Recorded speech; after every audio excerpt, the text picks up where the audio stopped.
Ilan sa mga maaaring epekto ng climate change sa tao ay ang pagkakaroon ng mas malalakas na bagyo o mas matagal na tagtuyot. Ang pagbabagong ito ay makasisira ng mga pananim at makakaapekto sa supply ng pagkain. Maaari rin itong maapektuhan ang supply ng tubig. Bukod dito, ang sobrang init na temperatura ay maaaring maging sanhi ng mga karamdaman tulad ng respiratory diseases at sakit na sanhi ng maruming tubig. Sabi, ganun palang epekto ng climate change. Oo, at karamihan sa mga yan ay nararanasan natin dito sa Pilipinas. Talaga po ba? Pero, meron po bang batas na nagpoprotekta sa atin para maiwasan ang climate change? Oo, at yan ang pag-uusapan natin ngayong umagang ito. Good day everyone, I am J.A. Makalelong And I am Dayan K. Makaraig. and we are about to present the Climate Change Act of 2009. Climate Change Act is an act mainstreaming climate change into the government policy formulations, establishing the framework strategy and program on climate change, and creating for this purpose the Climate Change Commission and for other purposes. For the Section 1, we have the title, This Act shall be known as the Climate Change Act of 2009. The declaration of the policy, it is the policy of the state to afford full protection and the advancement of the right of the people to a healthful ecology in accord with the rhythm and harmony of nature. So first, let's define what is climate change. Climate change refers to a change in climate that can be identified by the changes in the mean or the variability of its property and that persists for an extended period, typically decades or longer, whether due to natural variability or as a result of human activity. So meaning, yung climate change daw is yung pagbabago ng klima. So alam naman natin na ang pinagkaiba ng klima at saka ng weather. Yung weather is day-to-day basis, while yung climate natin is longer periods of time. So makikita natin dyan, it is a variability. So pagbabago in mean. Ano po? So, ibig sabihin, hindi lang siya sa pagbabago day to day. So, ibig sabihin, halimbawa ay from year 2000 up to now. So, ano yung pagbabago ng klima? And yung mean nun, doon natin malalaman yung climate change. So, dahil ito sa natural variability or dahil sa human activity or kagagawa nating mga tao. So, for the Section 4, nandyan yung creation of Climate Change Commission. So, mag-establish ng Climate Change Commission, which is, yun yung tatawagin nating commission dito sa act na to, which shall independent and autonomous body and shall have the same status as that of national agencies. It shall be attached to the office of the President. So, the commission shall be a sole policy-making body of the government, which shall be tasked to coordinate, monitor, evaluate the programs and action plans of the government relating to climate change pursuant to the provision of this act.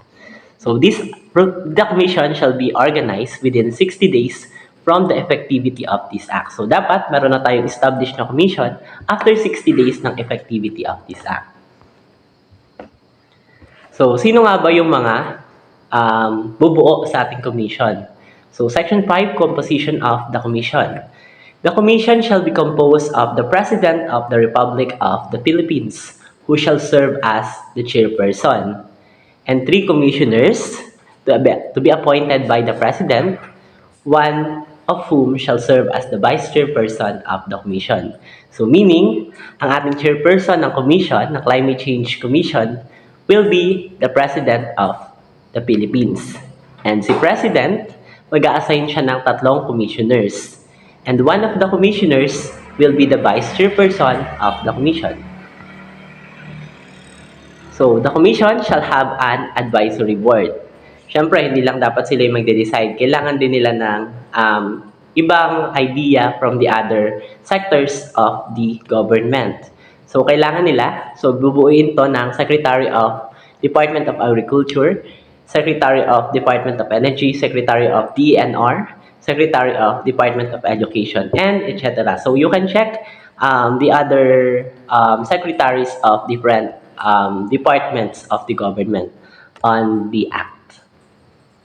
So for our section 6, we have the meetings of the commission. So kailan ba dapat sila mag-meeting?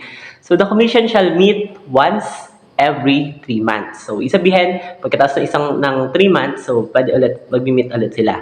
And as often as may be deemed necessary by the chairperson. The chairperson may likewise call upon the government agencies for proper implementation of this act. For our section 7, the qualifications, tenure, compensation of the commissioners. So, paano nga ba maging commissioner? Ano kung nagbabala kayo? So, ito yung qualification. Una, kailangan ikaw ay Filipino citizen. Next, nakatira ka sa Philippines.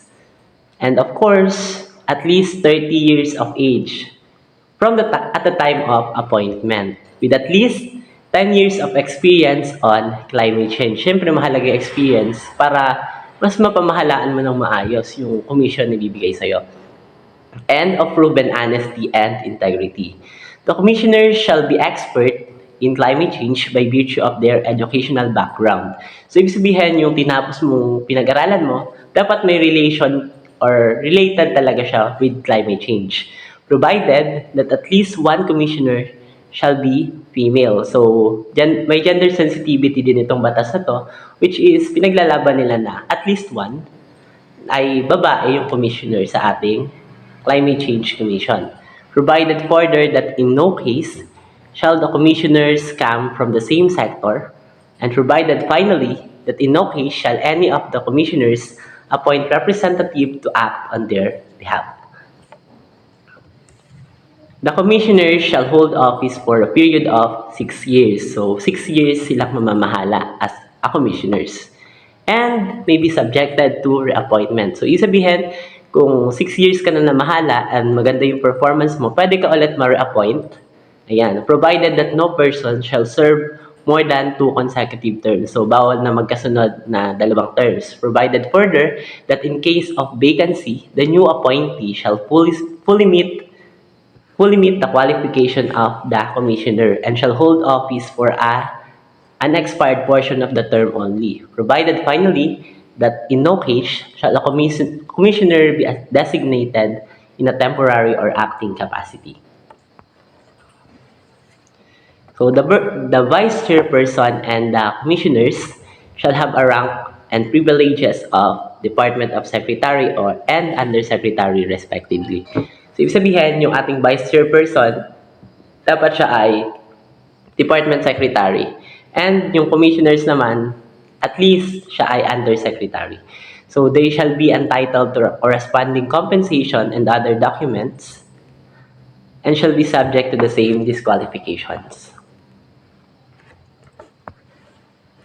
Next, we have the Section 8, the Climate Change Office. So, there is hereby created a Climate Change Office that shall assist the Commission. So, syempre naman, kung meron silang meeting, dapat may place of ng pamimitingan. So, dun yun sa Climate Change Office. It shall be headed by the Vice Chairperson of the Commission, who shall act as the Executive Director of the office. So, bakit kaya Vice Chairperson? Because ang ating Chairperson will be the President of the Philippines. So, given the fact na meron ng office ang President of the Philippines, syempre merong Malacanang na yan. So, yung vice chairperson na yung mamamahala dun sa office, siya din magiging executive director of the office. But, the chairperson will be the president pa rin. So, the commission shall have authority to determine the number of staff and create corresponding positions necessary to facilitate the proper implementation of this act, subject to the civil service laws, rules, and regulations. The officers and the employees of the commission shall be appointed by the executive director. Ibig sabihin na maglalagay ng mga staff natin is the executive director. Siya na rin yung maglalagay kung ilan yung kailangan niyang staff na makakatulong para sa magandang implementation ng ating batas. For our Section 9, so the powers and functions of the Commission. So medyo mahaba-haba ito. So letter A, to ensure the mainstreaming of climate change in synergy with disaster risk reduction into the national, sectoral, and local development plans and programs. Letter B, coordinate and synchronize climate change programs of national government agencies. So, function din nila to formulate a framework strategy on climate change to serve as the basis of a program for climate change planning, research and development, extension, and monitoring of activities on climate change. So letter D, we have exercise policy, coordination to ensure the attainment of goals set in the framework strategy and program on climate change. So una, kailangan nilang i-mainstream, kailangan nilang i-aralin talaga yung about sa climate change. And next one, kailangan nilang mag-create ng mga programs. And of course, one of the most important part is the formulation of framework strategy. Kasi ito yung magiging basis sa mga plannings na gagawin natin with the climate change. So next one, we also have the recommended legislation, policies, strategies, programs, and appropriations for climate change adaptation and mitigations and other related activities. Letter F, recommend key development investment in climate change sensitive sectors such as water resources, agriculture, forestry, coastal and marine resources. So, kailangan din nila mag-recommend ng mga investment na makakatulong for our sector. Ano po? So, create an enabling environment for the design of relevant and appropriate risk sharing and risk transfer instrument. Letter H, create an enabling environment that shall promote broader and multi-stakeholder participation and integrate climate change mitigation and adaptation. For letter I, formulate strategies on mitigating greenhouse gas and other anthropogenic causes of climate change. So, paano ba ito maiiwasan? So, sila rin yung magpo-formulate nun. Letter J, coordinate and establish a close partnership with the National Disaster Coordinating Council in order to increase efficiency and effectiveness in reducing the people's vulnerability to create climate-related disasters. Letter K, in coordination with the Department of Foreign Affairs, represent the Philippines in the climate change negotiations. So, makikita natin na ang climate change po kasi is not only in the Philippines. So, yung climate change affected tayo buong mundo kasi syempre we are on the same earth. Yan, we are residing on the same earth, same planet. So, same air lang din yung ating nalalanghap kasi paikot-ikot lang naman yan. So, dapat meron din tayong connection with the climate change strategies ng ibang bansa. So, para makasabay din tayo.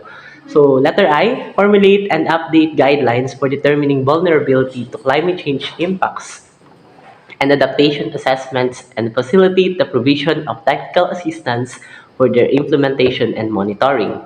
Letter M, coordinate with local government units and private entities to address vulnerability to climate change impacts of regions, provinces, cities, and municipalities. So, sila din magko-coordinate with the local government kasi as a commission na mataas, so national na yun, so hindi naman nila kayang isa-isahin yung lugar. So, kailangan nila mag-coordinate with the local government kung ano nga ba yung nangyayari with the certain cities and municipalities.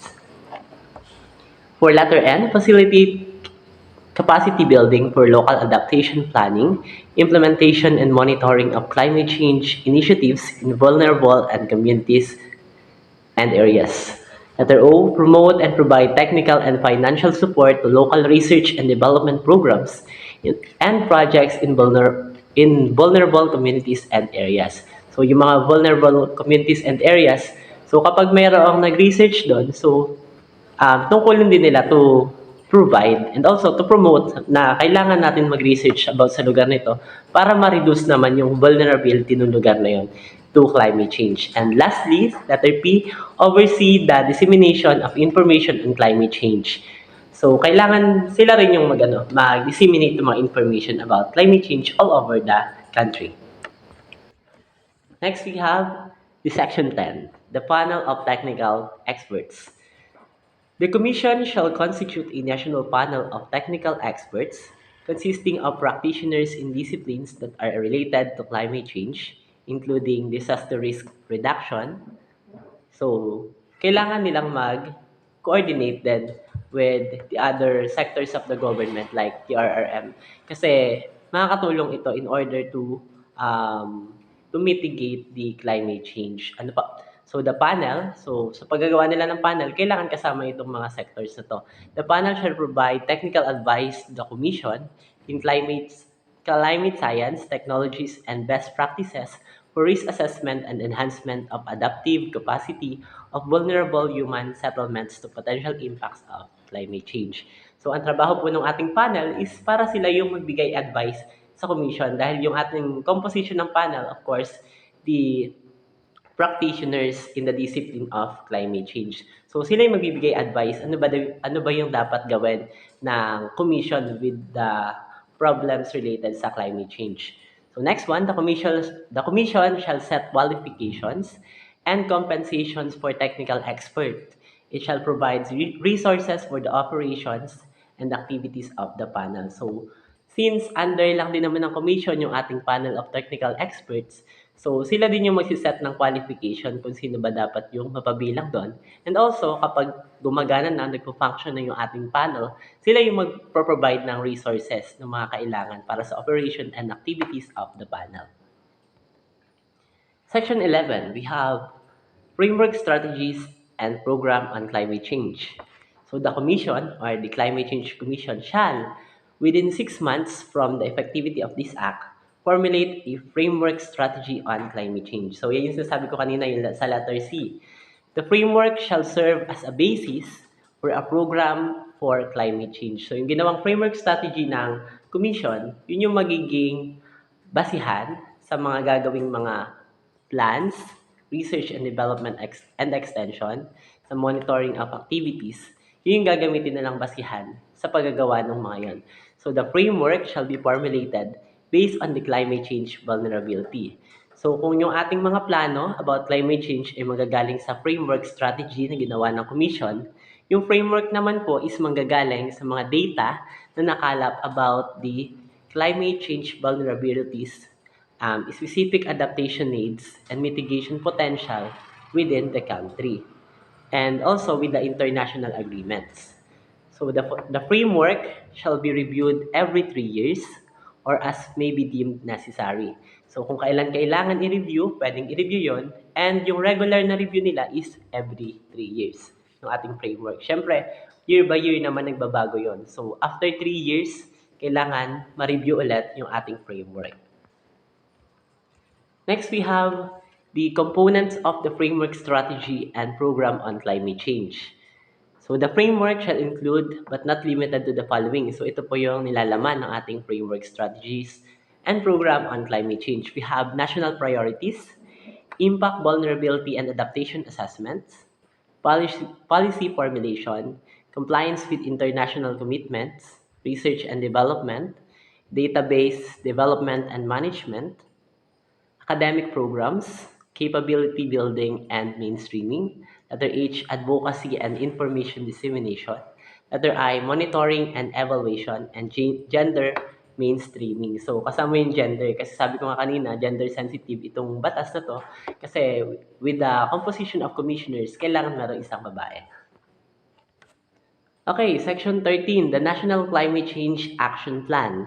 The Commission shall formulate a national climate change action plan in accordance with the framework within 1 year after the formulation of the latter. So, syempre kung meron na tayong framework strategies, so kailangan natin ng National Climate Change Action Plan. Ano nga ba yung mga pwedeng gawin to solve the issue of climate change? So, the next sections will be discussed by my partner, Ms. Diane K. Macaraig. Section 14. Local Climate Change Action Plan. So, it states that municipal and city governments must consider climate change adaptation as a regular function. It also states that provincial governments must provide technical assistance, enforcement, and information management to support climate change and change action plans for municipalities and cities. Section 15. So, role of the government agencies. So, letter A, DepEd. So, ang DepEd ay may task na i-implement ang pagtuturo sa elementary at sa high school tungkol sa climate change. While ang DILG naman ang magfa-facilitate ng mga trainings at program patungkol sa climate change. Sunod, DNR. Ang DNR ang mag-oversee ng mga facilities, establishment, and maintenance of climate change.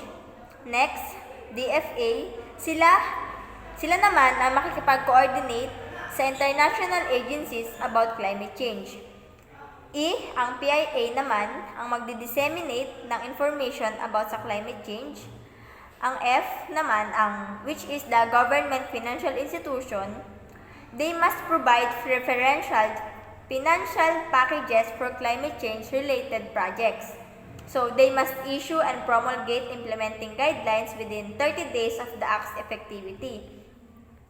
The Commission evaluates, recommends, and monitors the use of funds from local government units, which is the LGUs.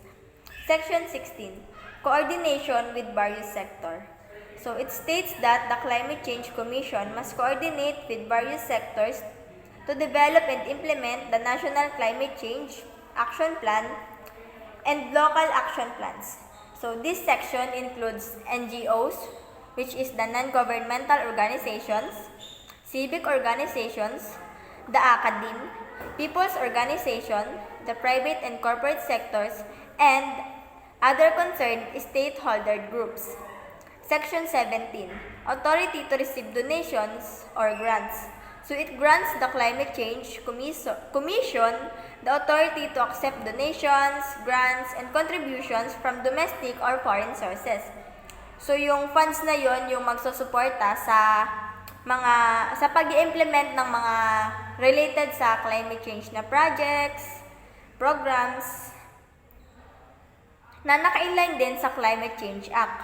All such donations or grants must be reported and monitored by the Commission to ensure proper utilization and accountability. Next is the Section 18. Funding allocation for climate change. So, all relevant government agencies and LGUs shall allocate from their annual appropriations adequate funds for the formulation, development, and implementation including training, capacity building, and direct intervention of the respective climate change programs and plans. So next is the Section 19, which is Joint Congressional Oversight Committee. So it establishes to oversee the implementation of the Climate Change Act. This committee is composed of members from both the Senate and the House of Representatives. So its primary responsibilities include the monitoring progress of climate change programs, evaluating the effectiveness of policies under the law, and ensuring that the goals of the Climate Change Acts are achieved. The committee ensures accountability and proper execution of climate change initiatives at all levels of government. Section 20, so annual report. So it mandates the Climate Change Commission to submit an annual report to the President and both houses of Congress. So this report must detail the progress made in implementing the Climate Change Act. So the status of climate change action plans and programs, and an assessment of the effectiveness of adopted policies and measures. So the report should include recommendations for further actions or policy adjustments. So yung annual report is tumutukoy lang siya dun sa kung may mga gusto pa ba, kung successful ba yung pinatupad na mga programs or may mga dapat pa bang baguhin like the recommendations or policy adjustment. So this provision ensures transparency, accountability, and the continuous improvement of climate change initiatives. So next is the Section 21, Appropriations. So the sum of 50 million is hereby appropriated as initial operating fund in addition to the unutilized fund of the Presidential Task Force or Climate Change and the Office of the Presidential Advisor on Global Warming and Climate Change. The sum shall be sourced from the President's Contingent Fund. So next is the Section 22. Implementing rules and regulations. So, within 90 days after the approval of this act, the Commission shall, upon consultation with government agencies, LGUs, private sector, NGOs, and civil society, promulgate the implementing rules and regulations of this act, provided that failure to issue rules and regulations shall not in any manner affect the executory nature of the provision of this act. Next, Section 23, Transitory Provision. So, sinasabi dito na lahat ng nag-exist na programa, proyekto at mga activities na related sa climate change ay magpapatuloy hanggang sa ito ay may align sa new framework and guidelines na in-establish ng Climate Change Commission or the CCC. So this section ensures continuity of efforts while transitioning to the comprehensive climate change strategies mandated by the law. Next is the section 24, separability clause. If for any reason any section or provision of this act is declared as unconstitutional or invalid, the other sections or provisions hereof shall not be affected thereby. Next is the section 25, repealing clause. So, all laws, ordinances, rules, and regulations, and other issuances or parts thereof which are inconsistent with this act are hereby repealed or modified accordingly. And last is the section 26, effectivity. This act shall take effect 15 days after the completion of its publication in the official gazette or in at least 2 national newspapers of general circulation. That's all. Thank you.